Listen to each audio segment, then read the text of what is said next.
Hey guys, and welcome to the first episode of Game Decon. This will be my first upload on YouTube, along with my first foray into the realm of video essays and deconstructing video games. In this video, I'll be laying out the groundwork for the methodology I will use when doing video game analyses, and will be giving a brief overview of my initial plans.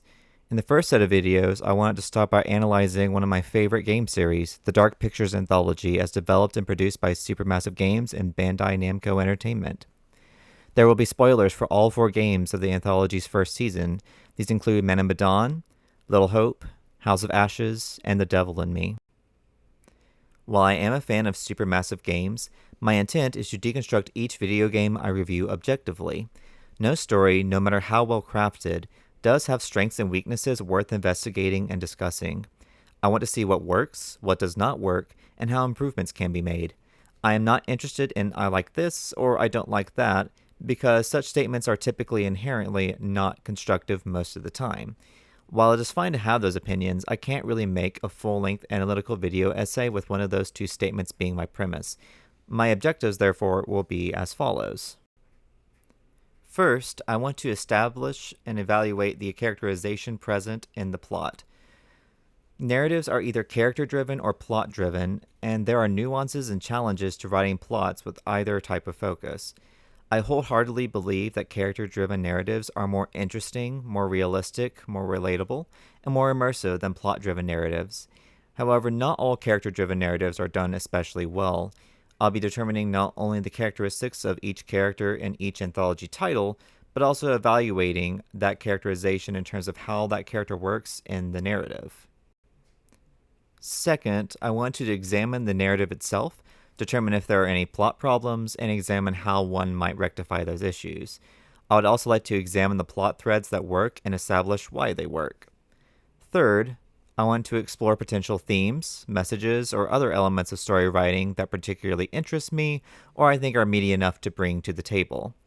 Part of why I enjoy the horror genre so much is that in almost every horror story, there is some underlying issue or topic that the horror elements are meant to draw attention to in a unique and engaging way. Fourth, I want to give a conclusion on the game as a whole, given the outcome of the analyses and the effectiveness of the characters and the narrative presented. I also want to establish a few ground rules in my analyses. I am not interested in secondary source materials outside of the base games. While I may occasionally do some outside research regarding an aspect of the game, my intent is to give background information due to personal interest, or if I have no choice but to use outside research to further my own understanding of the story being told. Stories should stand on their own merit. The more I have to fill in the gaps of a story myself, the more likely I am to criticize the story for not being well written or explored. An example of an outside source material is the story of the Urang Medan itself, which is a local legend. Not to delve too much into the weeds just yet, but I do want to explore the relationship between the myths surrounding the ghost ship and its depiction in the video game Man of Medan. I do not particularly care if what we see in the game aligns exactly with the actual legends of the Urang Medan. After all, a video game is a form of media, and it is an adaptation of other original stories. Just because an adaptation is not entirely true to a primary source does not mean the adaptation has failed. I am only concerned if what we see in the story works or does not, and why. Another rule I will be abiding by pertains to the nature of the Dark Picture Anthology games. If you have played games in this series before, you know the gameplay is decision-based, and there are multiple outcomes in the game based on your decisions along with how well you can hit a certain button at a certain time. With this format, it is difficult to tell what exactly happens in the story as being canon or not. While canonicity in a story is certainly helpful in establishing and maintaining the rules of the world built by the story writers, I find arguments about canon to be obsessed over with little to be gained.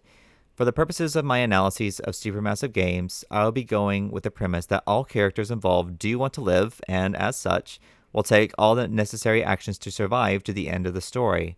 I also want to use this angle to avoid a story ending prematurely. A third rule pertains, again, specifically to the format of how Supermassive structured and released its games in the Dark Pictures Anthology. When each game was released, there was only one established sequence through which you could play the game, that being through a certain character's point of view.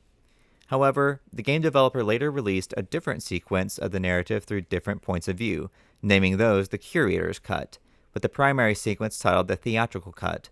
My intent is to use the established story of the theatrical cut first, since it was the first released for each game. I will not be using the curator's cut, since those versions are much less retelling the stories through different points of view, and more so different narratives with similar plots and characters. My final rule will be in analyzing the video game format itself. How someone physically plays the game, how someone moves characters around the screen, how players interact with objects or people in the world, and how glitches change or interfere with gameplay are irrelevant to me.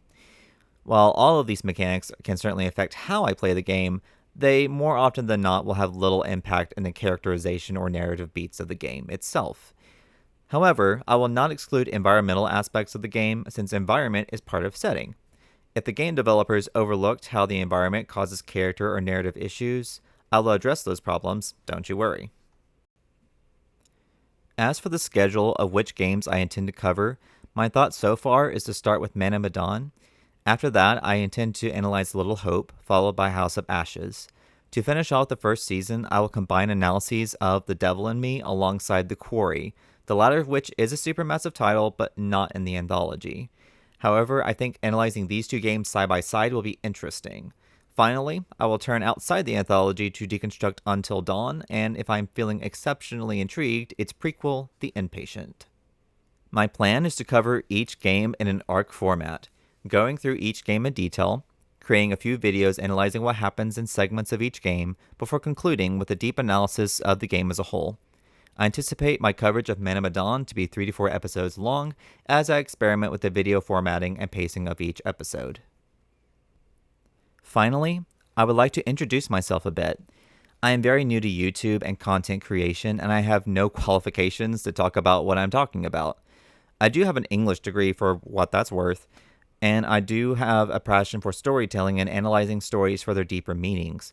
Everything I say is just an opinion, although I do want my opinions here to be informed, well thought out, and substantive. I am always open to feedback, and if you enjoy the video, please hit the like and subscribe buttons so you can see my game analyses in the future. I'm excited to begin this series, and I hope you enjoy the videos to come. When next you hear from me, we'll be exploring the briny waves of the Pacific Ocean as we follow a group of 5 on a diving voyage, which I am sure will end up just fine for them. Nothing bad ever happens in the middle of the ocean in a horror story.